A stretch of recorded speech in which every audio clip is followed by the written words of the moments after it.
Drizzling is an interesting algorithm that you can apply in Pix Insight and Deep Sky Stacker.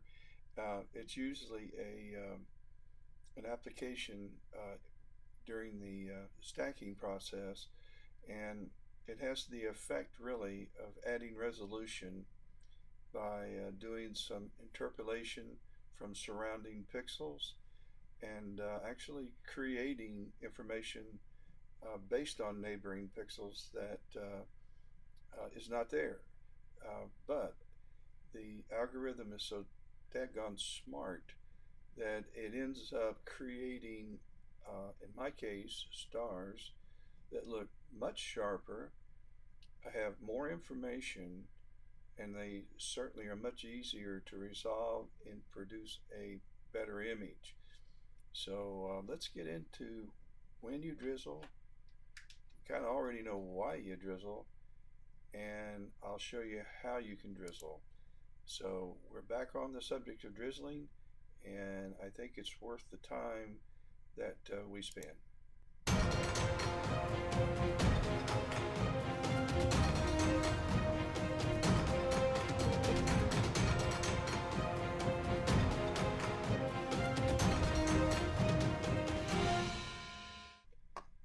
Okay, folks, I'm Ed Overstreet with the Night Sky Imaging YouTube channel. Let me take you over to my screen, and actually, I'm imaging tonight too. Wasn't planning on going to this screen, but I'm imaging with two kits, and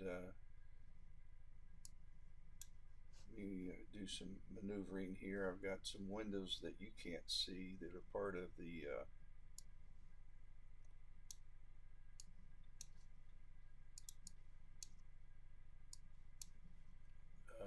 I'll show you what I'm imaging. This is M66, this is M65, and this is a NGC catalog. It's like 2648 or something, I forget what it is. But it's a kind of a wide field view. I'm not really sure why I decided to do this, but it's an area of the sky that I haven't imaged, and I thought might as well add it to a catalog of images that I'm building. And then I'm also imaging, I promise we're getting into drizzling, but I'm multitasking tonight. Everybody knows M51, and so I'm over here imaging this as well. Right now, I'm just adding to some data that I put together last night. So I've got 20, no, we're still taking HA. I've got two more HA, and then I'm going to end up with 100 blue, red, green, and loom images. So with that being said, let's head over to, first let's go over to this website.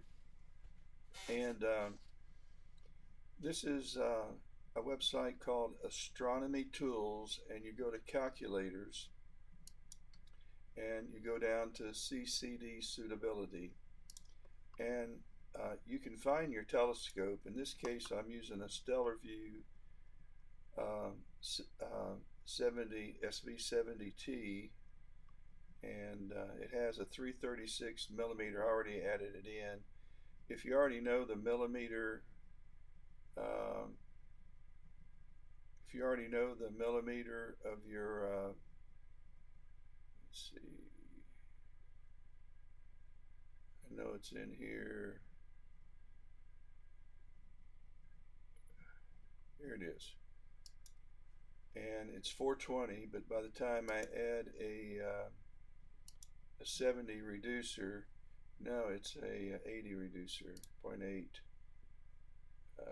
It becomes about 336. And I'm using the ZWO ASI 1600 camera. So it has a pixel size of 3.8 and the resolution is 2.33. Here's my problem.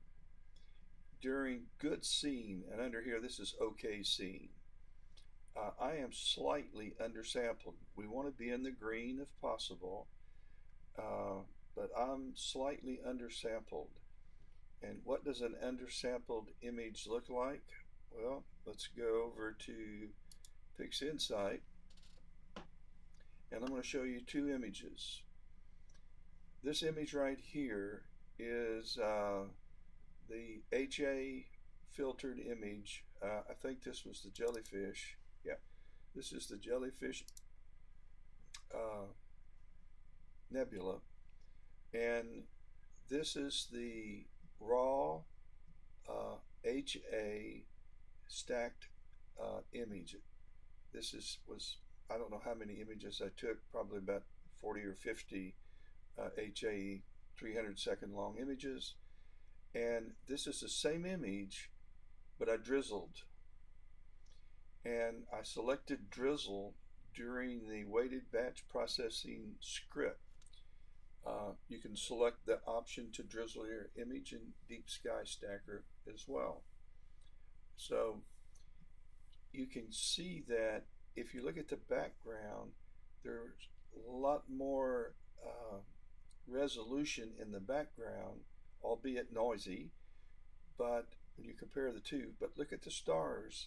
See how blocky the small stars are, and this star is exactly this star, and this star is this star, and these two are these two. So I feel like this is a fair representation of why you drizzle, because you're going to have an improved image. And the downside, the downside, it takes a while to drizzle. It's an added step in your workflow, but is it worth it? Absolutely. The other downside is it makes your file size larger.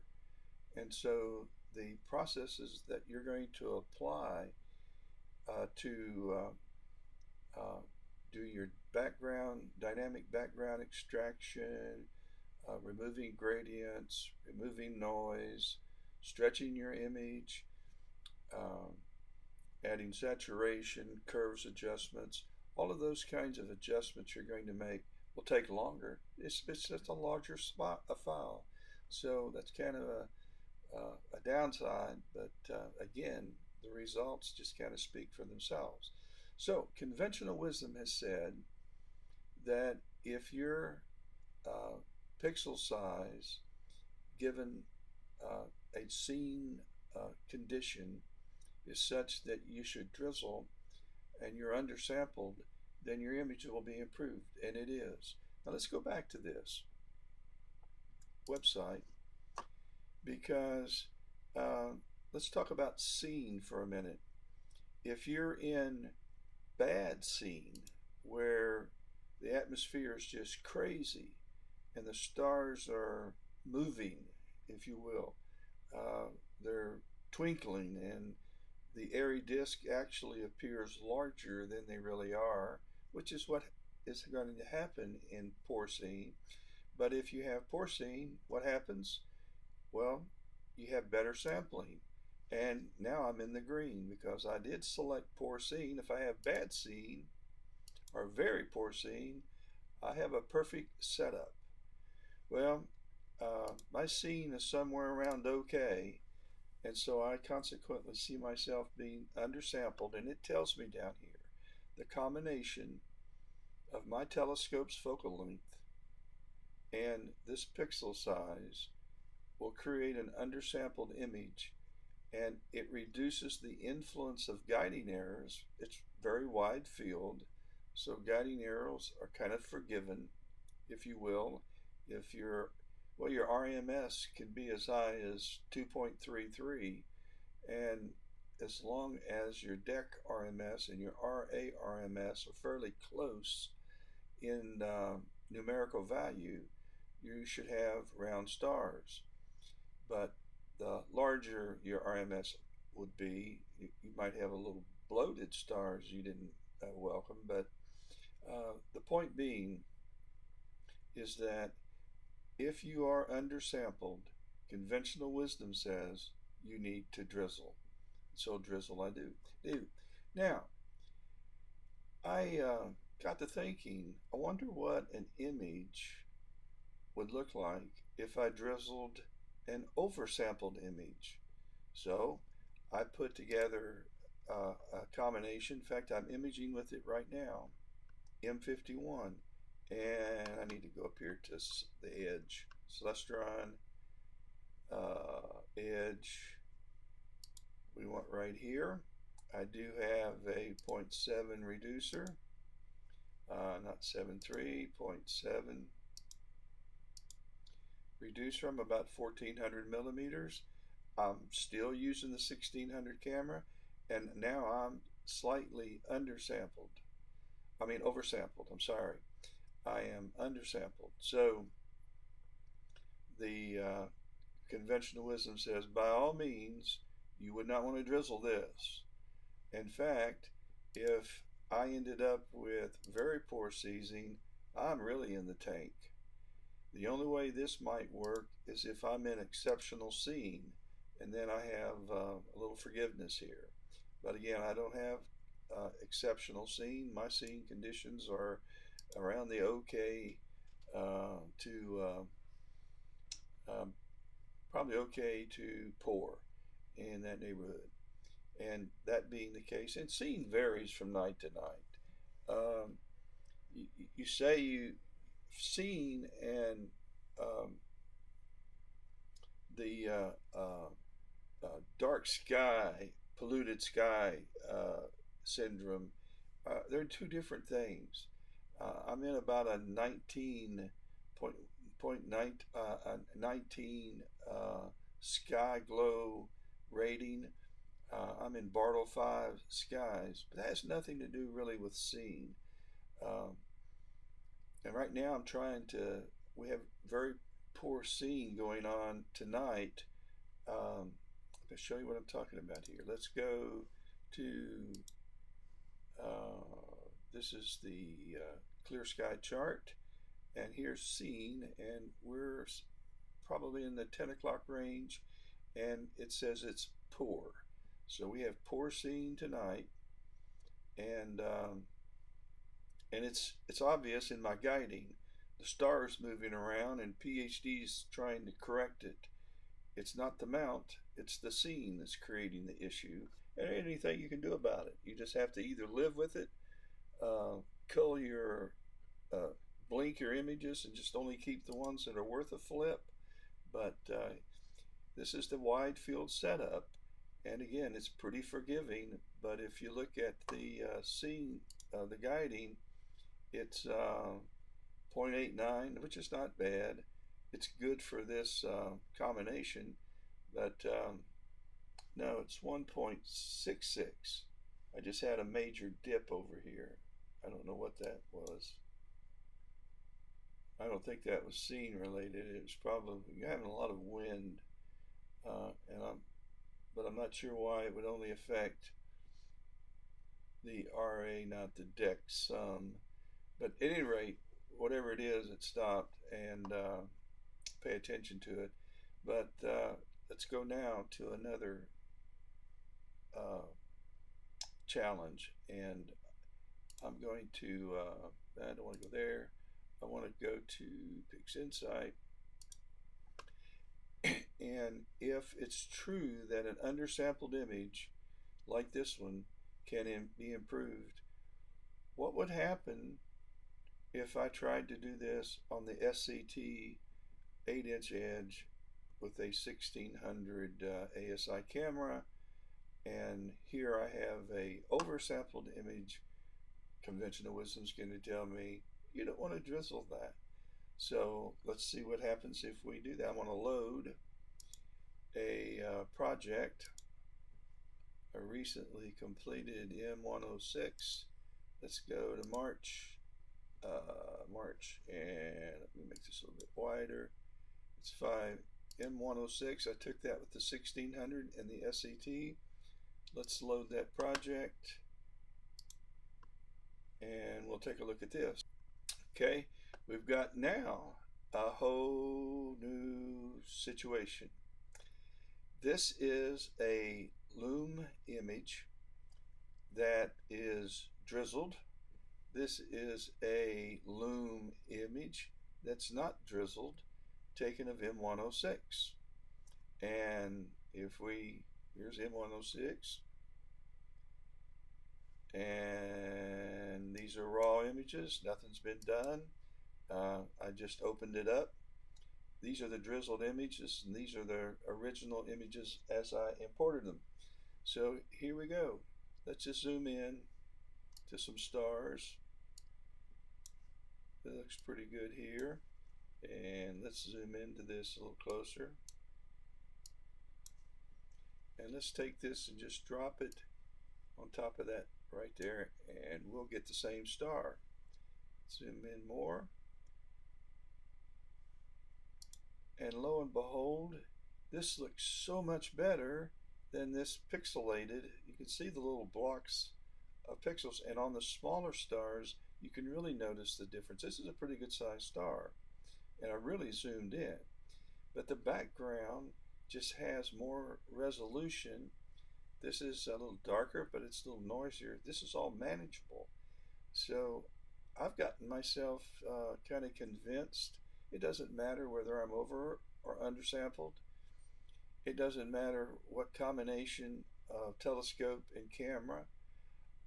I'm going to drizzle every data set that I start working on, and I'm going to examine the images closer to see if any other artifacts are created in the drizzling of a oversampled image. But so far, I find nothing but improvement. So how do you drizzle? Let me put these back, and we're going to start by opening up script, batch processing, weighted batch processing script, and here it is. I'm not sure what I took with this one, but this is M106, and this is a total of 14 hours and 45 minutes of data,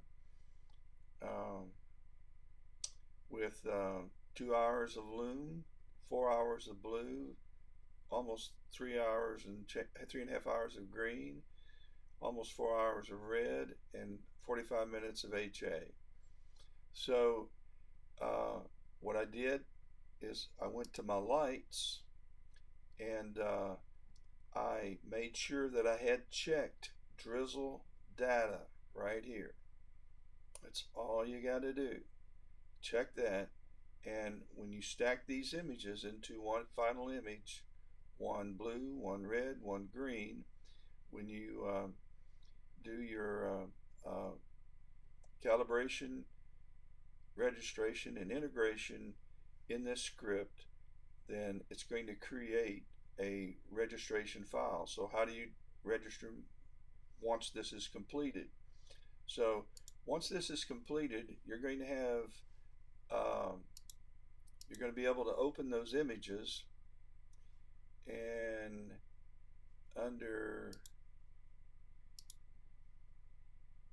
masters, these are the 4 images that I don't need to open. They're already open, but these are the 4 images. But notice down here where it says registered, these are the same images but registered, and you can tell they're registered. I mean, they're drizzled because they're drizzled images because hang on just one second.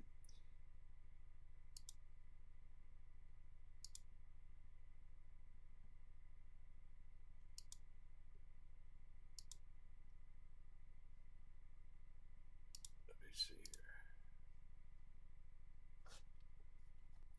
here. You can't really see it here, but you can tell they're drizzled. It's grayed out, but right here it's got, towards the end, it's got XDRZ, which means it has been drizzled. There's actually several images here, and one of them's drizzled. So let's show you how you do it. In Pix Insight, what you're going to do is you're going to open up Drizzle integration. And so, I need that. Just don't need that either. I'm just going to delete that. Okay, so you open up Drizzle integration. You can also find it under all processes, Drizzle integration. and you add the files. So I'm going to go to M106. This is the folder where these are in. I can I have several different uh, categories really of Pix Insight where I did some processing. I just kept adding data, and this is the final 106. Um, this is where I ended with this. So if you go to, let's say, click on registered, now you see that Drizzle DRZ has been, it's not grayed out anymore. And you just grab those images and you open them, and then you just click on global apply, and it'll take a few minutes, and you will get a new, in this case, Loom image that will look like this. I just retitled it Loom, and it will be drizzled. That's how you do it. Hope that made some sense. In short, I'm drizzling everything I do. I have several different telescopes of different focal length, um, and different cameras, and it doesn't matter. I'm going to drizzle and compare the drizzled image with the non-drizzled image, and if there are no artifacts created, then I'm going to opt to work on the drizzled data. It will be part of my routine workflow. Okay, folks, that's pretty much it. To drizzle or not to drizzle, that's kind of the question. And from my perspective, you drizzle. Have a good day. Say something nice to somebody. You'll feel better about yourself for having done so, and you'll make their day. Catch you later.